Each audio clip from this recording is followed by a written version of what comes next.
મહુવા શાક માર્કેટમાં ગંદકીનો ભરડો, લોકોના જીવ જોખમમાં, નગરપાલિકાની ઘોર બેદરકારી સામે આક્રોશ. ભાવનગર જિલ્લાના મહુવા શહેરનું મુખ્ય શાક માર્કેટ હાલમાં ગંદકીના ગંજમાં ફેરવાઈ ગયું છે, જેના કારણે આસપાસના રહેવાસીઓ અને વેપારીઓ ત્રાહિમામ પોકારી ઉઠ્યા છે. આ માર્કેટમાં આજુબાજુના ગામોમાંથી પણ લોકો જીવન જરૂરિયાતની વસ્તુઓ લેવા આવે છે, પરંતુ અહીંની ભયાવહ ગંદકી લોકોના સ્વાસ્થ્ય પર ગંભીર અસર પહોંચાડી રહી છે. કચરો બાળીને પ્રદૂષણ, મરેલું કૂતરું પણ સળગ્યું.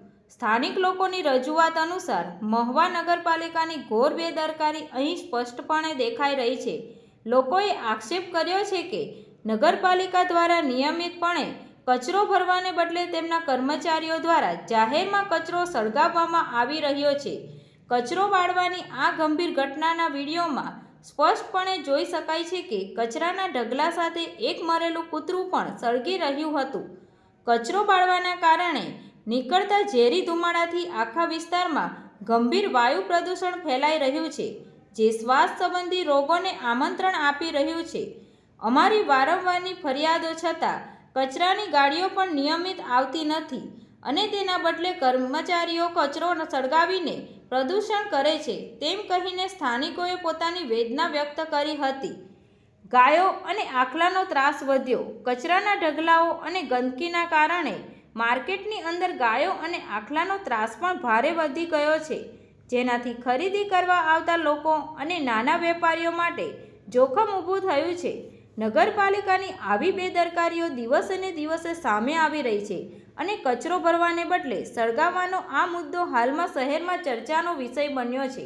કાગળ પરનો વિકાસ vs વાસ્તવિકતામાં ગંદકી લોકોમાં ભારે આક્રોશ જોવા મળી રહ્યો છે.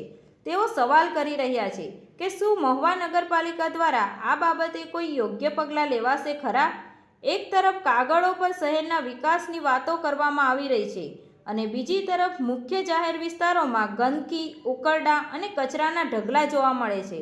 સ્થાનિકોનો સીધો સવાલ છે, શું આ જ છે મહુવાનો વિકાસ?